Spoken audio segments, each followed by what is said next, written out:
আমরা কখনোই বলছি না যে আপনার রাষ্ট্রের সবকিছু সংস্কার করে তারপরে নির্বাচনে যান।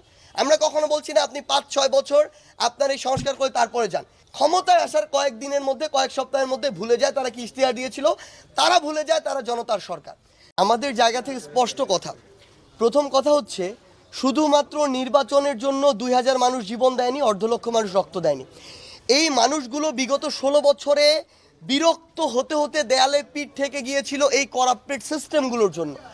তাহলে আজকে যদি সেই করাপ্টেড সিস্টেমগুলো মিনিমাম একটা সংস্কার না করে আপনি নির্বাচনের দিকে যান, ওই নির্বাচন যে কমিশন ওইটাও তো একটা সিস্টেম, এবং এই ১৬ বছরে সবচেয়ে ব্যর্থ সিস্টেম ছিল ওই নির্বাচন কমিশন। তাহলে আপনার ওই নির্বাচন কমিশনে তো সংস্কার প্রয়োজন। আপনি নির্বাচন কমিশনে জাস্ট একটি ভোটার তালিকা দিলেন, আর নির্বাচন কমিশনে বিভিন্ন প্রশাসনের বিভিন্ন জায়গায় লোকজন জনবল সেট করে দিয়ে আপনি তালিকা পাঠালেন। এভাবে তো কোনোদিন সুষ্ঠু নির্বাচন আশা করা যায় না। পাশাপাশি একটি শুধুমাত্র নির্বাচন কমিশন কোনোদিনও একটি সুষ্ঠু নির্বাচন উপহার দিতে পারে না।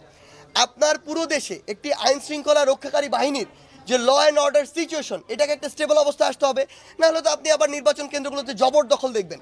সেই জবরদখল কিন্তু ক্ষমতার অপব্যবহার, এটা তো আমরা দেখতে চাই না, সে যেই হোক না কেন।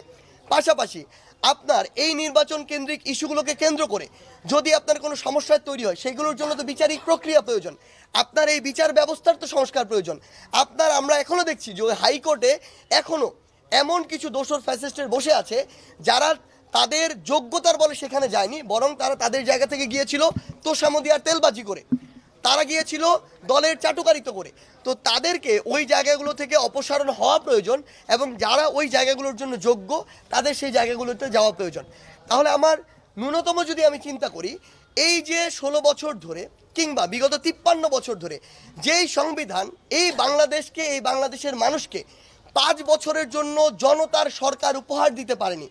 প্রত্যেক ৫ বছরে দেখেছি অনেক বড় বড় ইশতেহার দিয়ে সরকার নির্বাচন করে, তারপর নির্বাচনের পরে ক্ষমতায় আসে। ক্ষমতায় আসার কয়েকদিনের মধ্যে, কয়েক সপ্তাহের মধ্যে ভুলে যায় তারা কি ইশতেহার দিয়েছিল, তারা ভুলে যায় তারা জনতার সরকার।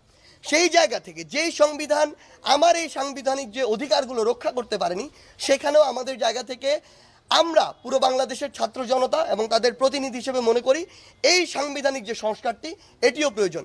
এই যে গুরুত্বপূর্ণ, আমরা কখনোই বলছি না যে আপনার রাষ্ট্রের সবকিছু সংস্কার করে তারপরে নির্বাচনে যান। আমরা কখনো বলছি না আপনি ৫-৬ বছর আপনার এই সংস্কার করে তারপরে যান, কিন্তু আপনার মিনিমাম একটা স্ট্যান্ডার্ড তো সময় লাগবে। কোনো বিবেকবান মানুষ তার জায়গা থেকে এটি চিন্তা করতে পারবে না যে ১ বছরের মধ্যে সব কিছু সংস্কার হয়ে যাবে, এটা কখনো সম্ভব নয়। ১৬ বছর ধরে এই সিস্টেমকে ধীরে ধীরে ভেঙে শেষ করা হয়েছে। সেই জায়গা থেকে আমরা মনে করি এই যে সিস্টেমগুলো যেগুলো একটি সুষ্ঠু নির্বাচনের সাথে সম্পৃক্ত, এই সিস্টেমগুলোর একটি যৌক্তিক সংস্কার হওয়ার পরই যত দ্রুত সম্ভব অন্তর্বর্তীকালীন সরকারের নির্বাচনের দিকে যাওয়া উচিত।